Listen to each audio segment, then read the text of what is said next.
ಶಾಲಾ ಮಕ್ಕಳಿಗೆ ಸಾಮಾಜಿಕ ಮಾಧ್ಯಮ ಬಳಕೆ ನಿಯಂತ್ರಿಸುವ ಕುರಿತು ರಾಷ್ಟ್ರ ಮಟ್ಟದಲ್ಲಿ ಗಂಭೀರವಾದ ಚರ್ಚೆಯನ್ನು ನಡೆಸಿ ಸೂಕ್ತವಾದ ಕ್ರಮವನ್ನು ಕೈಗೊಳ್ಳುವಂತೆ ಕೇಂದ್ರ ಸಚಿವ ಜೆಪಿ ನಡ್ಡಾ ಅವರಿಗೆ ಪತ್ರ ಬರೆಯುವುದಾಗಿ ಆರೋಗ್ಯ ಸಚಿವ ದಿನೇಶ್ ಗುಂಡೂರಾವ್ ತಿಳಿಸಿದ್ದಾರೆ.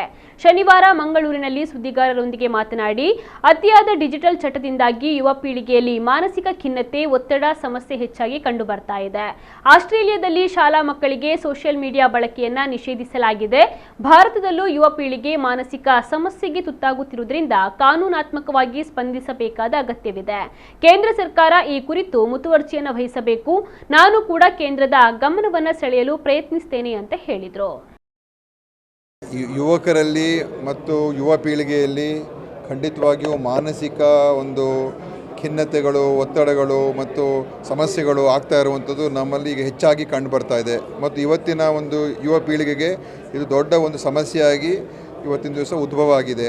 ಅದರ ಬಗ್ಗೆ ಈಗ ತಮಗೆ ಗೊತ್ತಿರ್ಬೋದು, ಆಸ್ಟ್ರೇಲಿಯಾದಲ್ಲಿ ಸೋಷಿಯಲ್ ಮೀಡಿಯಾದಿಂದ ಸಂಪೂರ್ಣವಾಗಿ ಶಾಲಾ ಮಕ್ಕಳಿಗೆ ಅದನ್ನು ಬ್ಯಾನ್ ಮಾಡಿರುವಂಥದ್ದು ಕೂಡ ಮಾಡಿದ್ದಾರೆ.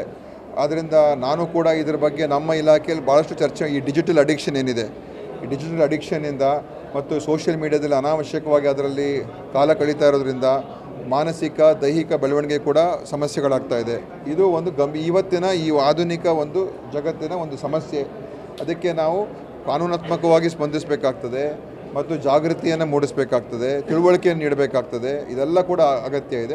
ಅದರಿಂದ ಕೇಂದ್ರ ಸರ್ಕಾರದವರು ಇದಕ್ಕೆ ಹೆಚ್ಚು, ನಾನು ಕೂಡ ಇದು ವಿಚಾರದ ಬಗ್ಗೆ ಕೇಂದ್ರದ ಗಮನವನ್ನು ಸೆಳೆಯೋದಕ್ಕೆ ನಾನು ಕೂಡ ಒಂದು ಪ್ರಯತ್ನವನ್ನು ಮಾಡ್ತೀನಿ.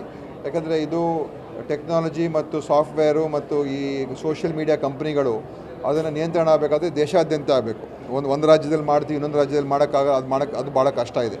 ಸೊ ಇದರ ನ್ಯಾಷನಲ್ ಲೆವೆಲಲ್ಲಿ ಇದ್ರ ಬಗ್ಗೆ ಚರ್ಚೆ ಆಗಬೇಕು, ಡಿಸ್ಕಷನ್ ಆಗಬೇಕು ಮತ್ತು ನಾವೇನೋ ಒಂದು ತೀರ್ಮಾನಕ್ಕೆ ಬರಬೇಕು. ಇದು ನಿಜವಾಗಲೂ ಇವತ್ತಿನ ಜನರೇಷನ್ಗೆ ಇದು ಒಂದು ಸಮಸ್ಯೆ ಆಗಿರ್ತಕ್ಕಂಥದ್ದಂತೂ ಖಂಡಿತ.